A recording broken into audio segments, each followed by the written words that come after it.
Alors je vous propose que sans attendre, nous puissions prier et puis que nous passions au temps de la parole de Dieu. Et puis après, on passera au temps de la scène après.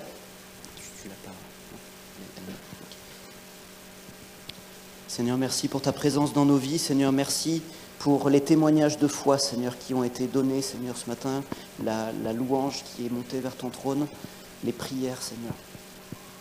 Merci, Seigneur, parce que nous ne sommes pas dignes, Seigneur, de recevoir tout ça de toi, Seigneur, et pourtant tu nous l'as donné. Seigneur, nous te prions, Seigneur, que nos oreilles et nos cœurs soient attentifs ce matin à ce que tu as prévu pour chacun d'entre nous. Seigneur, que nous ne soyons pas des spectateurs oublieux ou simplement des spectateurs, mais que nous soyons vraiment attentifs et que nous puissions méditer et mettre en pratique ta parole. Seigneur, comme disait Émilie tout à l'heure, que notre manifestation de l'Église et de qui nous sommes, enfants de Dieu, ne se passe pas juste le dimanche, mais tous les autres jours de notre vie. Seigneur, nous attendons à toi dans ces moments particuliers, Seigneur. Amen. Alors, je vais essayer de parler un petit peu plus lentement que d'habitude pour que la traduction se fasse dans on va dire, les meilleurs auspices. Merci beaucoup, en tout cas, Clarisse, pour ton service. Je vous disais que je suis embêté ce matin parce que quand ça parle de foi, quand Steven et Émilie, on parlait de foi, c'est tout à fait le thème du message de ce matin. La semaine dernière, c'est « Il était une croix ». Et cette semaine, c'est « Il était une foi ». Je crois que l'un ne peut pas aller sans l'autre.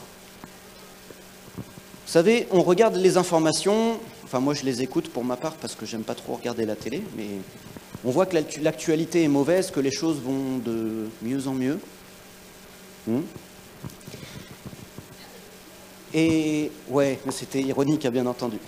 De pire en pire, et c'est vrai quand on voit la vie de l'Église, on en parlait avec Jérémy hier, on voit la vie de l'Église, la manière dont on fait nos cultes, la manière dont on se réunit tous ensemble, c'est peut-être quelque chose qui ne durera pas. C'est peut-être quelque chose qui va arriver, il arrivera un moment où ce ne sera plus permis. Et il y a un moment en fait où on va devoir passer de quelque chose qu'on pratique dans les actes, dans les faits, à venir à l'église, à prier, prêcher, enfin à prier, à faire tout ça ensemble, à qu'est-ce qu'on vit ? Quel est le degré de foi qui va me permettre de pouvoir continuer en enlevant tout ça ce matin ? En enlevant tout ça, en enlevant la musique, peut-être demain sur YouTube, il y aura des restrictions dans ce pays comme dans certains pays où on ne pourra pas accéder à nos playlists de louanges. Et tout ça, ça amène à une question. Sur quoi est basée ma foi ?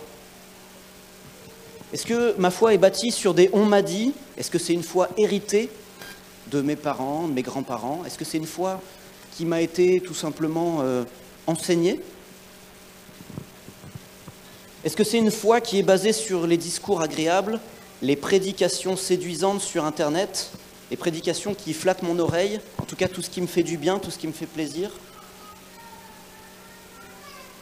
Ou est-ce que ma foi est vraiment enracinée dans la vérité et dans les choses profondes que Dieu veut nous donner ?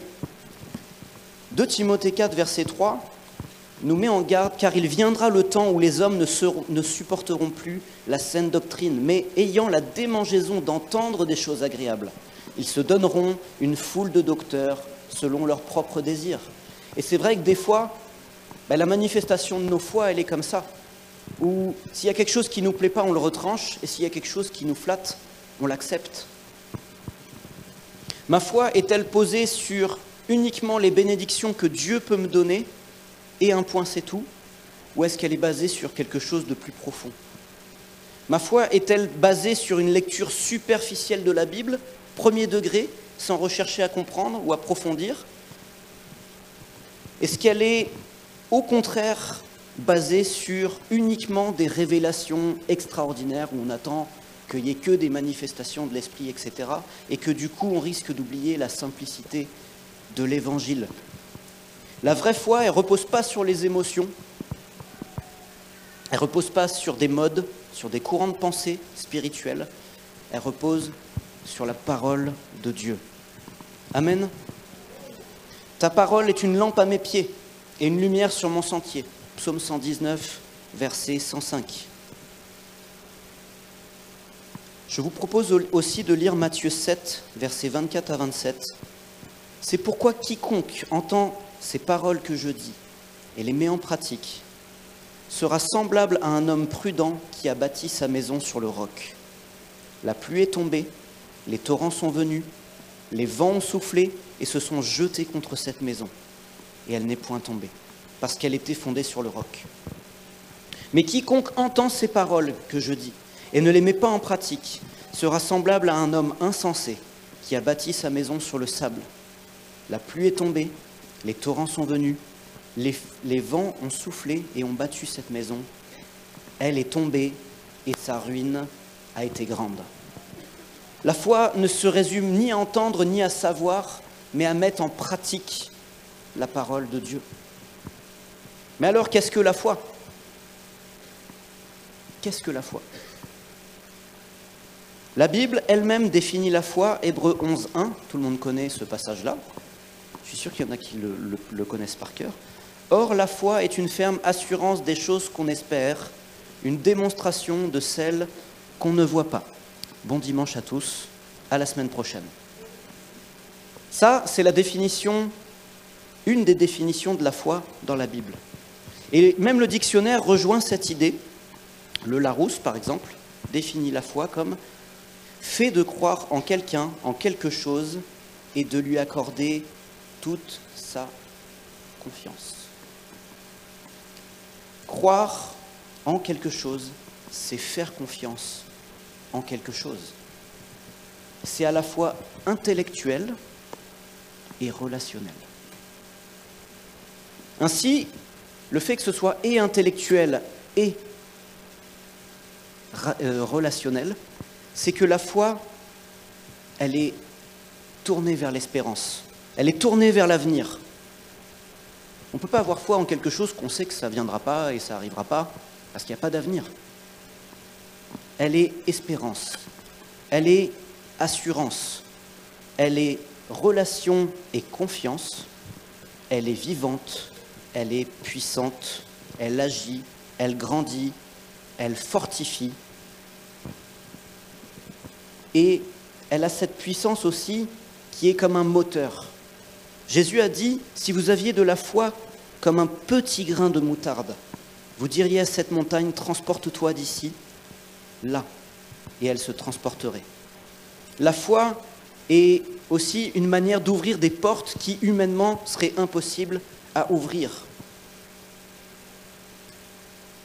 Alors la foi, elle n'est pas donnée comme ça. On ne se réveille pas un matin en disant « tiens, ça y est, j'ai foi en Dieu ».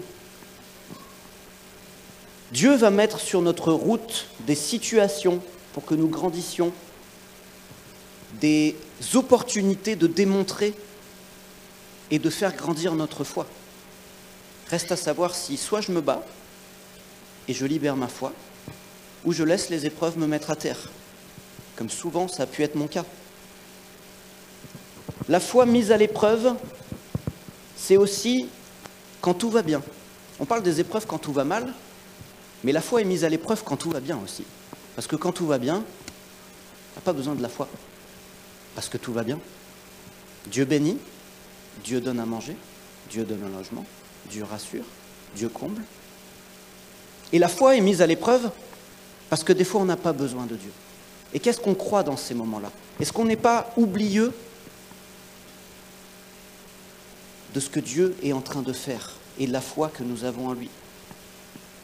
Et quand tout va mal, est-ce qu'on pense que Dieu nous a oubliés, ou Dieu nous a punis, ou Dieu a peut-être quelque chose d'autre à faire ? La foi, c'est quelque chose qui est à l'épreuve sans arrêt dans nos vies. Sur le haut de la montagne, dans la vallée. Quand tout va bien ou quand tout va mal. La vraie foi reste ferme dans toutes les saisons de notre vie.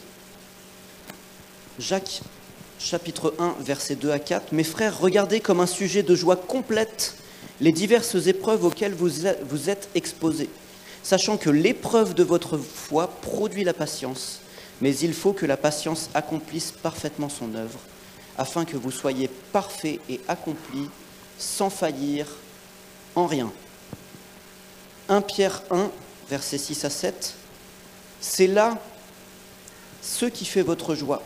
Quoique maintenant, puisqu'il faut, vous soyez attristés pour un peu de temps par diverses épreuves, afin que l'épreuve de votre foi, plus précieuse que l'or périssable, qui dépend et éprouvé par le feu, ait pour résultat la louange, la gloire et l'honneur lorsque Christ apparaîtra.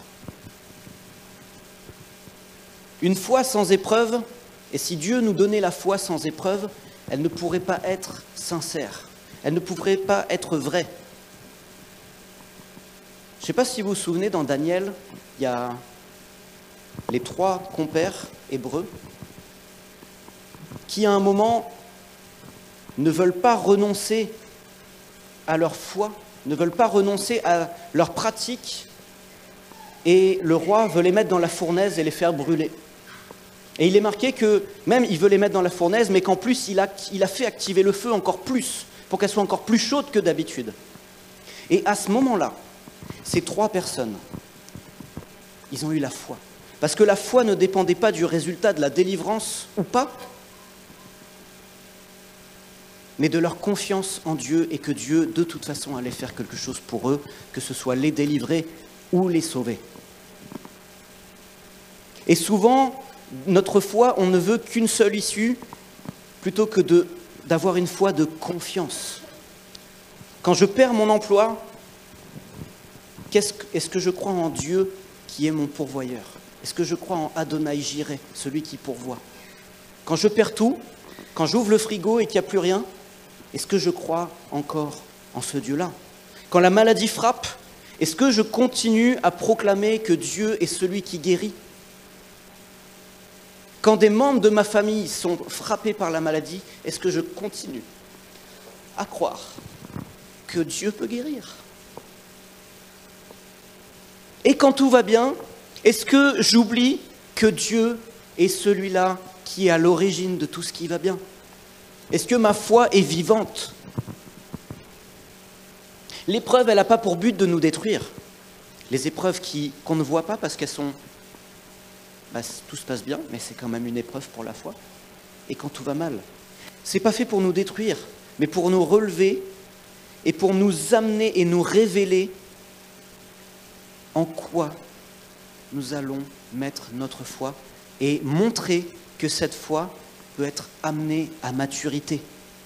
Au début, on a une foi qui est petite, et plus on avance, plus les épreuves plus on se laisse transformer par l'épreuve, plus on est amené à une maturité. Alors la foi dans la parole de Dieu, très important. Romains 10, verset 17, « Ainsi la foi vient de ce qu'on entend, et ce qu'on entend vient de la parole de Christ. » Là, pareil, on pourrait s'arrêter avec les 2 définitions un petit peu de ce qu'est la foi. Qu'est-ce que la foi et comment on l'obtient? Bon dimanche à tous, à la semaine prochaine. Dans ce texte-là, il est parlé du Réma, la parole inspirée. Vous savez, il y a 2 types de paroles. Il y a la parole de Dieu, Logos, qui est une parole écrite, indispensable, c'est tout ce qui est écrit. Et il y a la parole inspirée, la parole vivante, la parole révélée par l'Esprit. Exemple, on va lire Acte 8, versets 26 à 39. Je ne sais pas si vous connaissez cette histoire. Un ange du Seigneur s'adressa à Philippe et lui dit « Lève-toi et va du côté du Midi sur le chemin qui descend de Jérusalem à Gaza, celui qui est désert. » Il se leva et partit, et voici un Éthiopien, un eunuque, ministre de Candace, reine d'Éthiopie, et surintendant de tous ses trésors, venu à Jérusalem pour adorer, s'en retournait assis sur son char et lisait le prophète Ésaïe. L'Esprit dit à Philippe, « Avance et approche-toi de ce char. » Philippe accourut et entendit l'Éthiopien qui lisait le prophète Ésaïe. Il lui dit, « Comprends-tu ce que tu lis ?» Il répondit, « Comment le pourrais-je si quelqu'un ne me guide ?» Et il invita Philippe à monter et s'asseoir avec lui. Le passage de l'Écriture qu'il lisait était celui-ci. Il a été mené comme une brebis à la boucherie, et comme un agneau muet devant celui qui le tond. Il n'a point ouvert la bouche. Dans une humiliation, son jugement a été levé, et sa postérité, qui la dépeindra? Car sa vie a été retranchée de la terre. L'eunuque dit à Philippe, « Je te prie, de qui le prophète parle-t-il ainsi? Est-ce de lui-même ou de quelqu'un d'autre ?» Alors Philippe, ouvrant la bouche et commençant par ce passage, lui annonça la bonne nouvelle de Jésus. Comme ils continuaient leur chemin, ils rencontrèrent de l'eau, et l'eunuque dit, « Voici de l'eau, qu'est-ce qui empêche que je ne sois baptisé ?» Philippe dit, « Si tu crois de tout ton cœur, cela est possible. » L'eunuque répondit, « Je crois que Jésus-Christ est le Fils de Dieu. » Il fit arrêter le char. Philippe et l'eunuque descendirent tous deux dans l'eau, et Philippe baptisa l'eunuque. Quand ils furent sortis de l'eau, l'Esprit du Seigneur enleva Philippe, et l'eunuque ne le vit plus, tandis que, joyeux, il poursuivait sa route. Amen. Cet eunuque-là lisait le Logos, il lisait une parole qui était écrite, il descendait à Jérusalem pour adorer. Il avait de la foi en quelque chose, il croyait en Dieu, il lisait les Écritures. Mais si Philippe n'était pas venu conduit par l'Esprit, aujourd'hui, là, il serait encore sur son char en train de lire. Et peut-être que nous, des fois, nous sommes encore sur notre char en train de lire, en étant en train de regarder des prédications sur Internet, de lire des commentaires et tout ça. Il n'y a pas de mal à ça. Hein. Vous ne voyez pas de... Mais sans le Saint-Esprit, nous n'avons pas cette possibilité d'avoir une foi plus grande que ce qui est écrit. Et quand la révélation arrive, la foi de cet eunuque naît. Et là, il dit, je crois que Jésus-Christ est mort pour moi. Je crois que Jésus-Christ est le Fils de Dieu. Je crois en ce que tu es en train de me dire. Et de la révélation, la foi naît, le cœur s'ouvre et la décision suit. Si on a une vie où notre foi ne nous provoque aucune décision concrète dans notre vie chrétienne et ne nous fait pas avancer, et on reste toujours dans la même chose, peut-être qu'il faut se poser la question, peut-être qu'il faut revenir aux sources. Saint-Esprit, parle-moi. Saint-Esprit, révèle-moi. Le résultat pour cet eunuque, c'est qu'il se fait baptiser immédiatement. Et après, joyeux, il poursuit sa route. Et probablement que peut-être, par la suite de ça, il va en parler à sa famille, ses amis. Et il y a quelque chose qui a été planté en lui qui va aller plus loin. La foi, elle est personnelle. Ce n'est pas le Dieu d'Abraham, d'Isaac et de Jacob. C'est mon Dieu qui a parlé à Abraham, à Isaac, à Jacob, à tous mes frères ici. Mais c'est aussi mon Dieu. Ce n'est pas une foi héritée, comme on disait tout à l'heure. Ce n'est pas une foi de tradition, la vraie foi. Ça ne suffit pas entre savoir et vivre. Si je crois que Jésus est mort pour mes péchés, je dois croire qu'il n'est pas mort pour les autres, mais qu'il est mort pour moi. Si je crois que Dieu a fait des miracles, ce qui est marqué dans la parole, je dois croire que je suis moi-même un miracle de par ma naissance. Amen. Vous aussi, vous êtes des miracles. Et qu'il peut encore agir d'une manière miraculeuse dans ma vie. Que ce n'était pas que pour les autres, que ce n'était pas un temps dans les Écritures et puis qu'aujourd'hui Jésus et Dieu ne fait plus rien.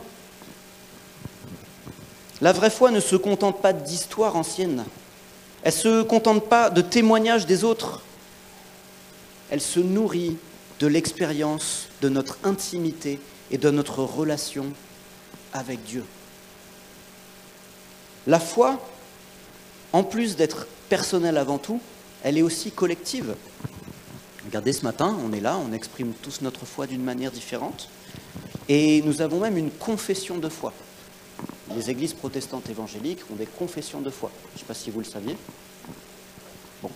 pourrez les lire, je crois qu'elle était sur le site internet, il me semble. Il faudra que je regarde si elle y est encore. Mais il y a quelque chose de personnel et il y a quelque chose aussi qui se vit collectivement. Quelques exemples, le salut par Christ, la venue du Saint-Esprit, l'Église, donc le peuple que Dieu s'est choisi, rassemblé et réconcilié avec lui par Christ, le baptême, etc., etc., etc. La foi personnelle nous pousse forcément à la vivre à un moment collectivement, parce qu'elle ne peut pas être gardée que pour nous. Elle est faite pour être partagée et transmise.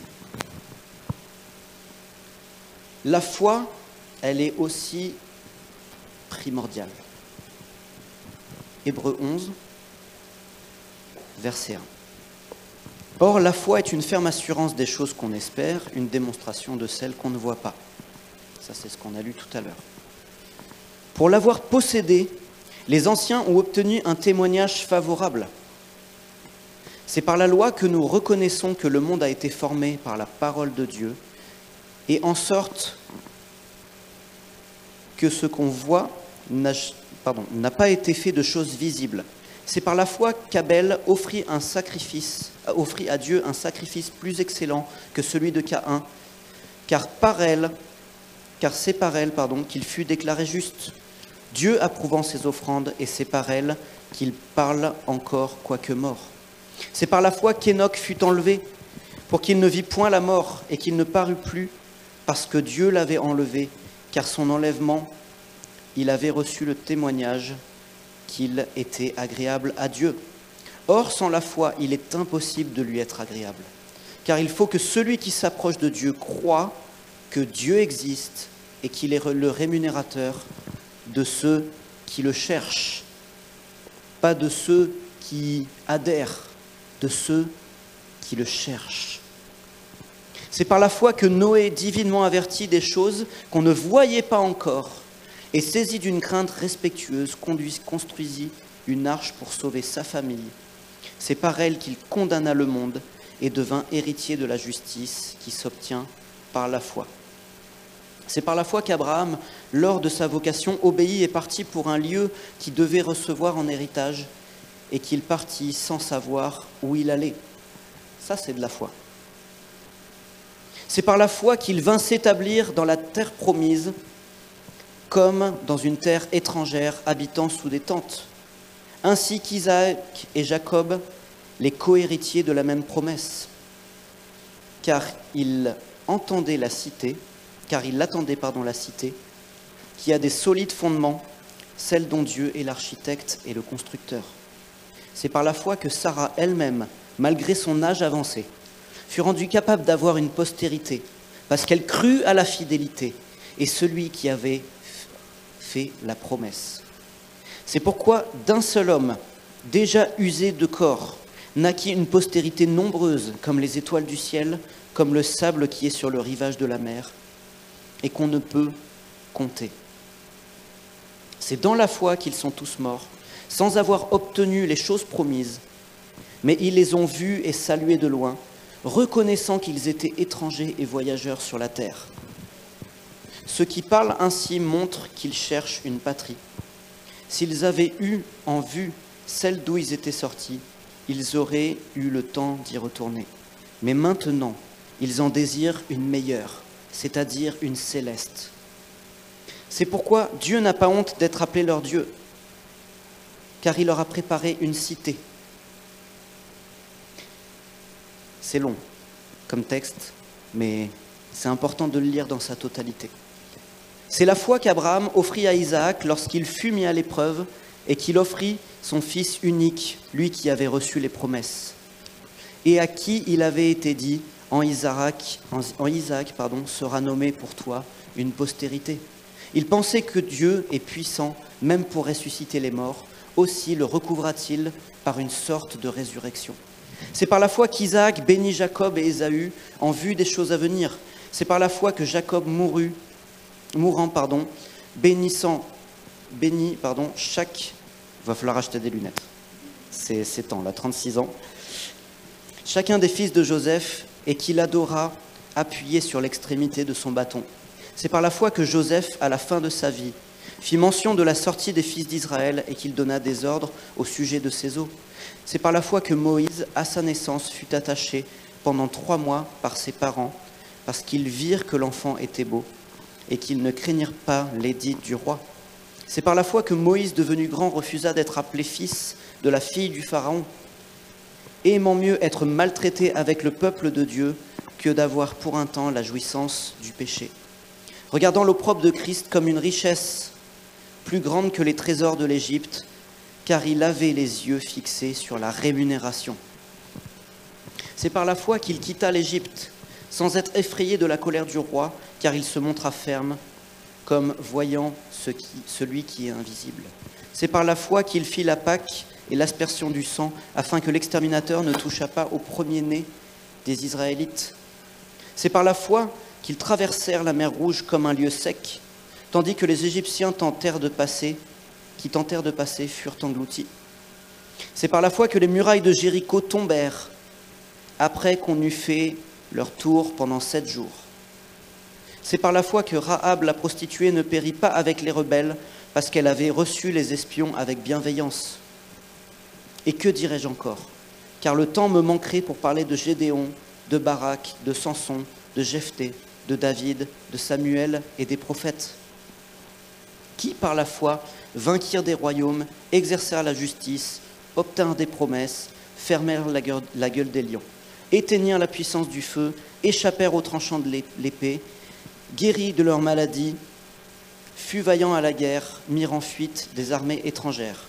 Des femmes recouvrèrent leur mort par la résurrection, d'autres furent livrés au tourment et n'acceptèrent point la délivrance, afin d'obtenir une meilleure résurrection.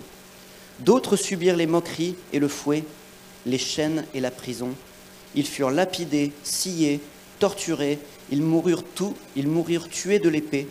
Ils allèrent çà et là, vêtus de peau de brebis et de peau de chèvre, dénués de tout, persécutés, maltraités. Eux dont le monde n'était pas digne, errant dans les déserts et les montagnes, dans les cavernes et dans les antres de la terre. Tous ceux-là, à la foi desquels il a été rendu témoignage, n'ont pas obtenu ce qui leur était promis, Dieu ayant vu quelque chose de meilleur pour nous, afin qu'ils ne parviennent pas, sans nous, à la perfection. Amen. Dur à lire ce passage, dur à comprendre, dur à s'imaginer qu'on pourrait vivre de telles choses, et pourtant, ce sont ceux qui étaient avant nous qui ont été des exemples. Dieu ne recherche pas notre performance, mais comme ces gens-là, notre confiance.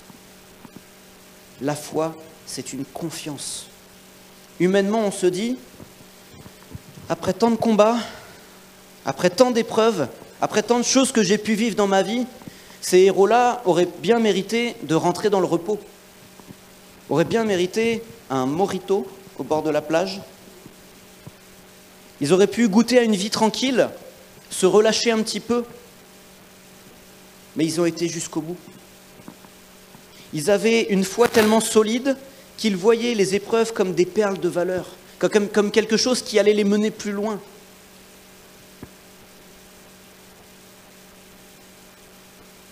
Leur regard n'était pas fixé sur un confort terrestre, mais sur la cité céleste, comme préparé par Dieu. Ils voyaient au loin la rémunération, la fin de leur parcours dans la foi. Ils n'ont pas relâché leur foi, même après des victoires. Après Jéricho, le peuple aurait pu se dire, c'est bon, on a gagné, et puis hop. Et des fois, est-ce que dans nos vies, on n'est pas comme ça? On remporte une victoire sur un péché, sur quelque chose qui nous tenait dans la vie, sur une addiction, peut-être quelque chose, et puis on se dit, ah, ça y est, enfin, je vais pouvoir vivre ma vie de chrétien comme il faut. Et on se relâche. Et peut-être que dans ce relâchement, au bout d'un moment, non seulement on n'est plus vigilant, mais des fois on peut même retomber. La foi, c'est aller jusqu'au bout.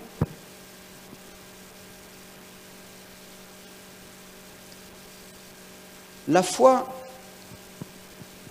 vivante se traduit toujours par des actes visibles, d'obéissance, d'amour, de persévérance, de service, d'abandon de soi etc., etc. Jacques 2, verset 17, la foi, si elle n'a pas les œuvres, est morte en elle-même. Si on a la foi, mais qu'il n'y a rien qui est démontré, s'il n'y a pas d'œuvre, si on ne met pas les choses en pratique, la foi est morte. Mais les œuvres sans la foi ne servent à rien non plus. Matthieu 7, 22, 23.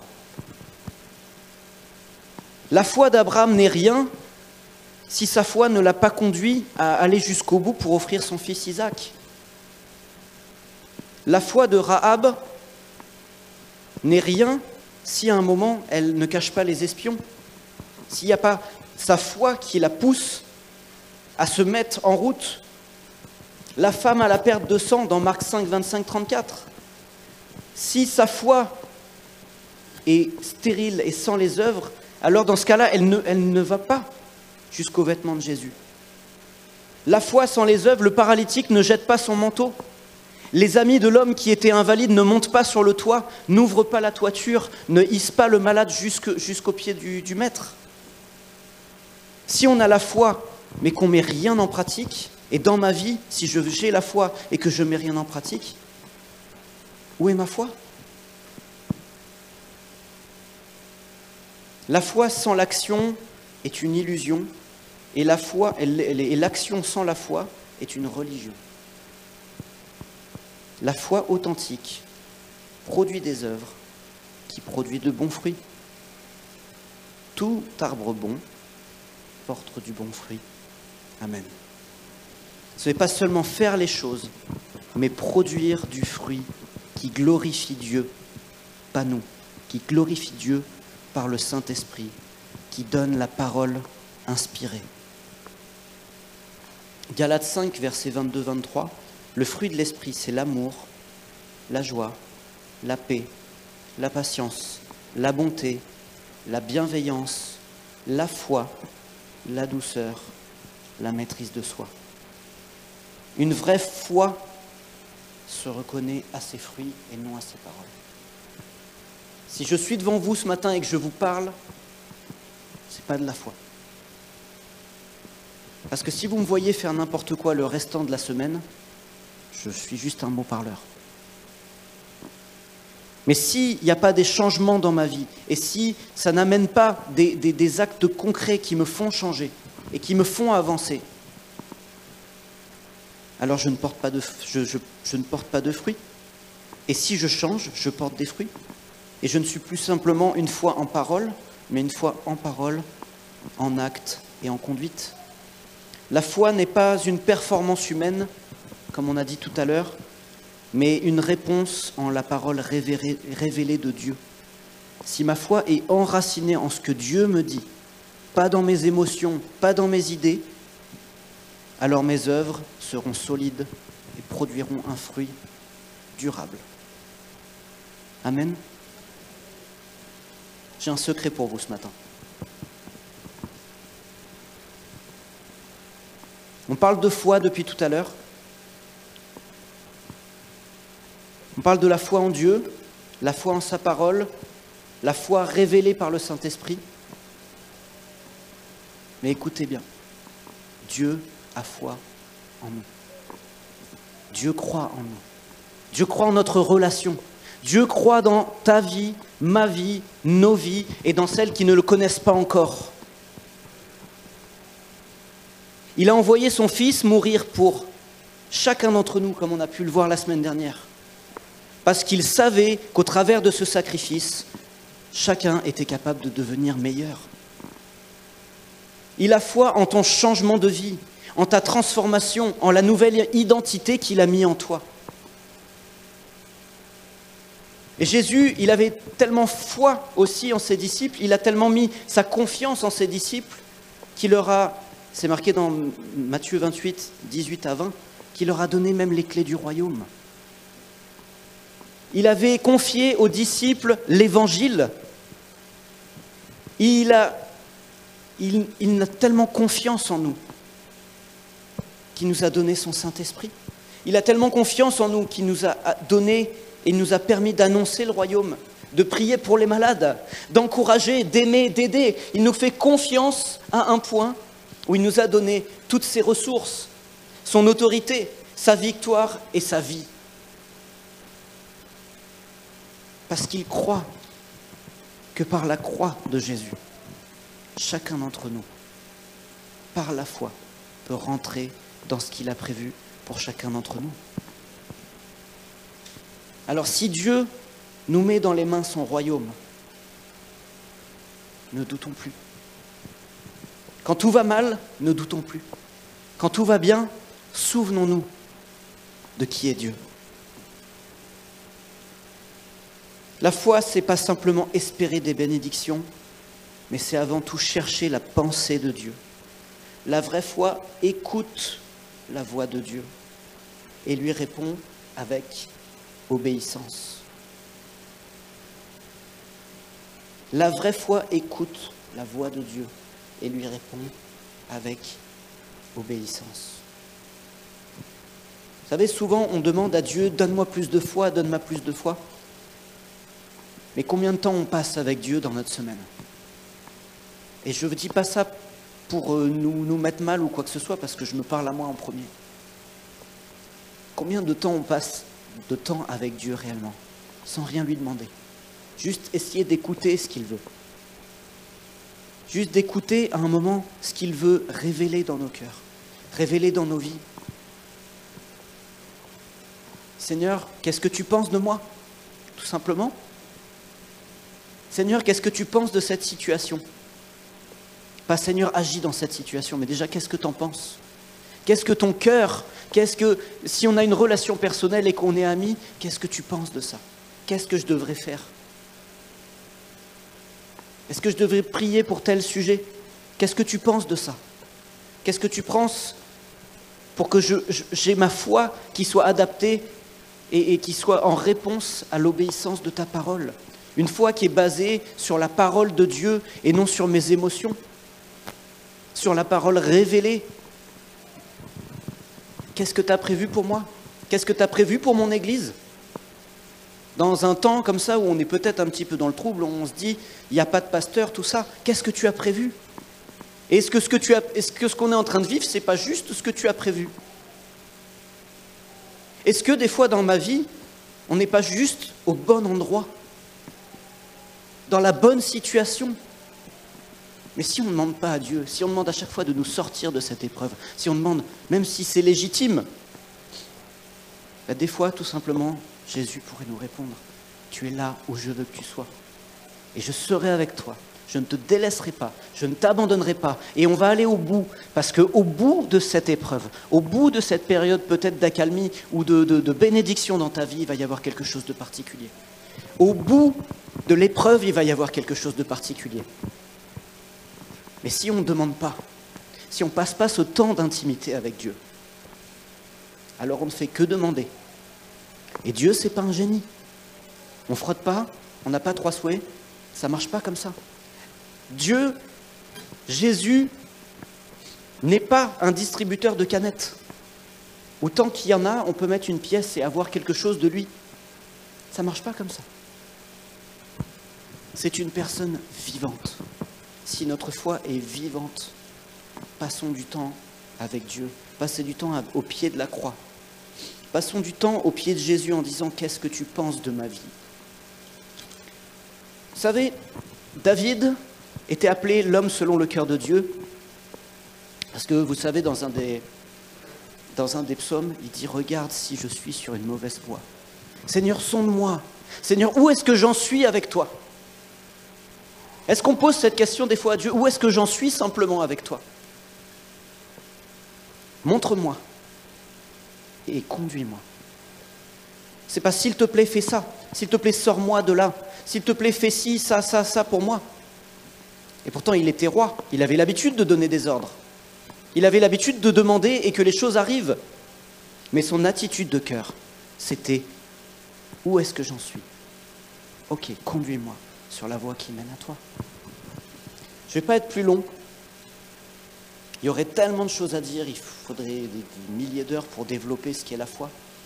Je n'ai pas la prétention d'avoir peut-être fait une révélation ce matin, mais juste simplement que on puisse examiner où en est notre foi. Examiner où en est notre cœur.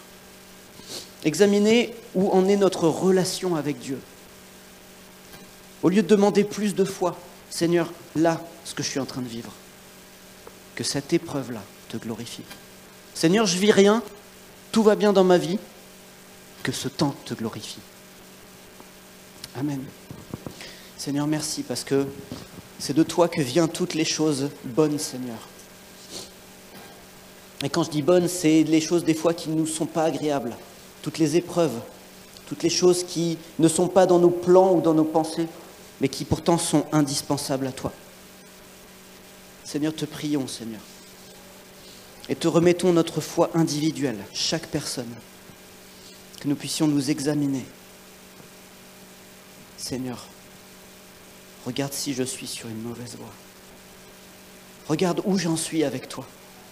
Regarde combien de temps je passe sur certaines choses alors que je devrais passer plus de temps avec toi.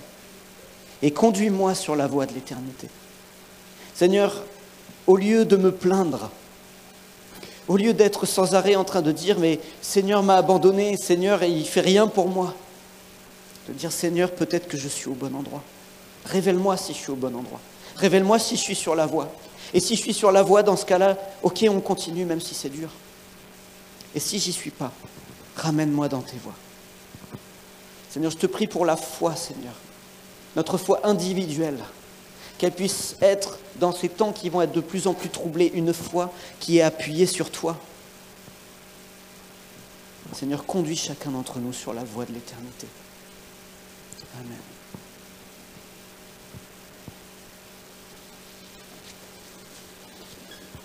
Nous allons maintenant passer au moment de la scène.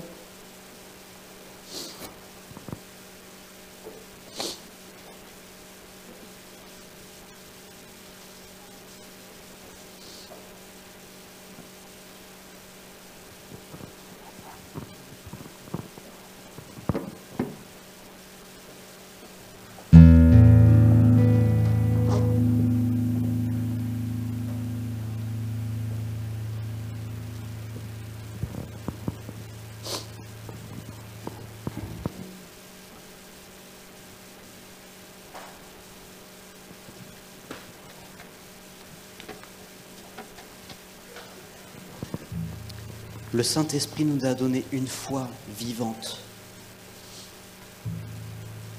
Si je crois que Christ est mort pour ma vie, ça fait la différence. Alors que nous allons passer au moment de la scène, que chacun d'entre nous puissions nous examiner. Est-ce que je crois que tout a été accompli pour moi? Et si je crois ça, alors je peux m'approcher du Seigneur, parce que je sais qu'il m'a justifié.